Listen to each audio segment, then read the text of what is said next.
শুভ সকাল আমার সকল মিষ্টি বন্ধুদের। কেমন আছেন? আশা করি ভালো আছেন। আর আমরা কিন্তু এক কথায় বলতে গেলে ফেরিওয়ালা, যে কত স্বপ্ন দেখি আমরা, কেউ জেগে স্বপ্ন দেখি, আবার ঘুমিয়ে স্বপ্ন দেখি, তাই না? মোট কথা আমরা স্বপ্নের ফেরিওয়ালা, কি তাই তো?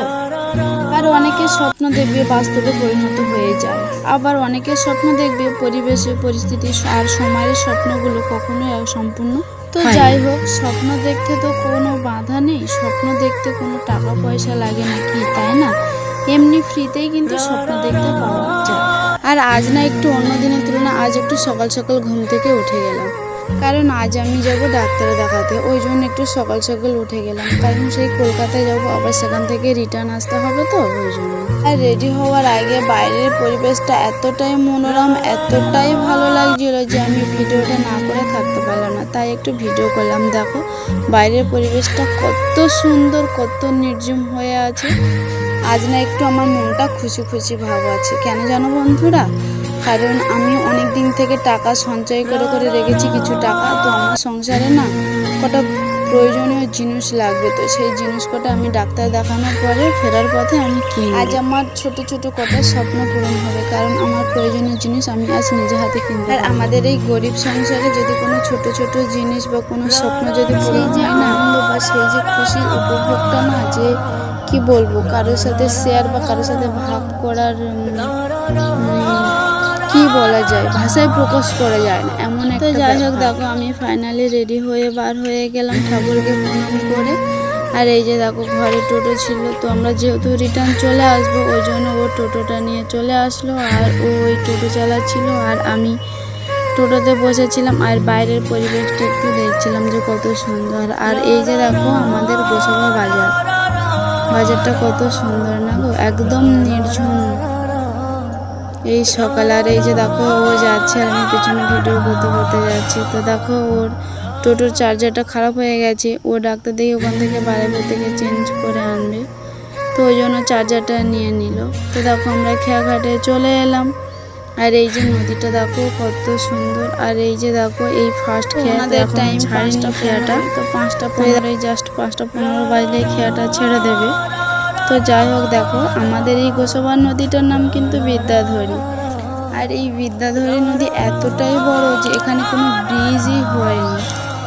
তো এখানে নাকি ভেসেল উদ্বোধন হয়েছে, জানি না বা দেখিনি, শুনেছি।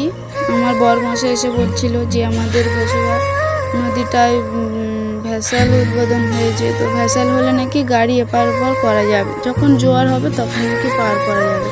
আর এই সকালে হাওয়া দিচ্ছে, আর হাওয়াতে নদীর জলটা দেখো কেমন উথাল পাথাল করছে, কত সুন্দর লাগছে না গো নদীর জলটা, তো আমার তো খুবই ভালো লাগছে। আর এই যে দেখো আমরা গদখালি পাড়ে চলে আসলাম, প্রায় কাছাকাছি চলে এসেছি।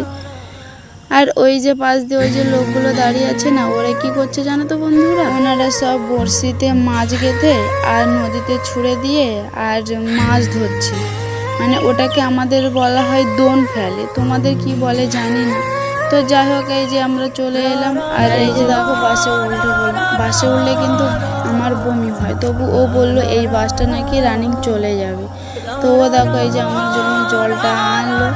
তো যাই হোক, বাসে আস্তে আস্তে তো সারা রাস্তা তো পাল্টি করেছি, পুরো শরীরটা পুরো ক্লান্ত হয়ে গেছে, আর সেইভাবে আর ভিডিও করিনি। আর এই যে দেখো ক্যানিংয়ে চলে আসলাম, ক্যানিংয়ে এসে এই যে ট্রেনে বসে আছি। তো দেখো ফাইনালি আমরা সোনারপুরে চলে এলাম। আর এই যে ডাক্তারের ওখানে গিয়ে সেভা গেছে, জলটা শেষ হয়ে গেছে, এতটাই ক্লান্ত লাগছিল যে ফোনটা ওর কাছে ছিল, আমি আর ফোনটা নিইনি। আর এই যে দেখো আমার মাসি আর ওই দিদিটা চলে এলো বারাইপুরে, তো ওর ওইখানে বারাইপুরে আমরা গিয়ে ওর ব্যাটারি ওই চার্জারটা দিয়ে দেবো। আর ওইখান থেকে আমরা ডায়মন্ড হারবার ট্রেন ধরে আমরা যাব মগরাহাটে। ওখানটাতে মাসি কে একটা আত্মীয় আছে জানি না, তো তার বাড়িতে যাব। তো সেখানে এই যে অলরেডি গিয়েছিলাম, সেখানে গিয়েও ভিডিও করি না। আর এই যে দেখো আমার শরীরটা এত খারাপ লাগছিল, আর এতটাই মানে শরীরটা ক্লান্ত লাগছিল যে লাস্টে মাসি পেয়ারা কিনলো, বললো পেয়ারাটা খা, শরীরটা ভালো হয়ে যাবে। তো দেখো পেয়ারা আমরা সবাই মিলে খাচ্ছি। আর এই যে অটোতে বসে শাশুড়ি জামাইয়ের গল্প হচ্ছে খুব।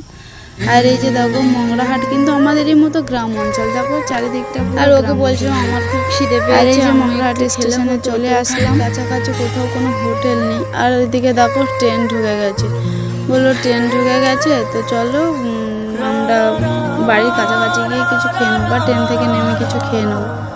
আর এই যে দেখো ট্রেন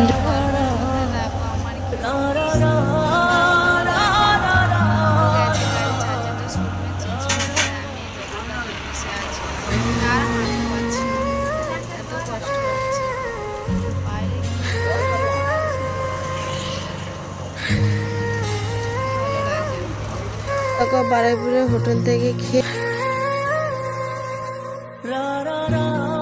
ম্যাজিকে উঠে পুরো বাড়ির পথে রওনা দিলাম। আর এই যে দেখো আমার সেই ছোট্ট ছোট্ট স্বপ্ন, তো কেমন হয়েছে কমেন্ট করে জানাবে। চলো বন্ধুরা আজকে ব্লগটি শেষ করছি। ব্লগটি কেমন হলো অবশ্যই কিন্তু কমেন্ট করে জানিও। আর সবাই ভালো থেকো, সুস্থ থেকো তোমরা, আর আমার পাশে থেকো, সাপোর্ট করো যাতে তোমরা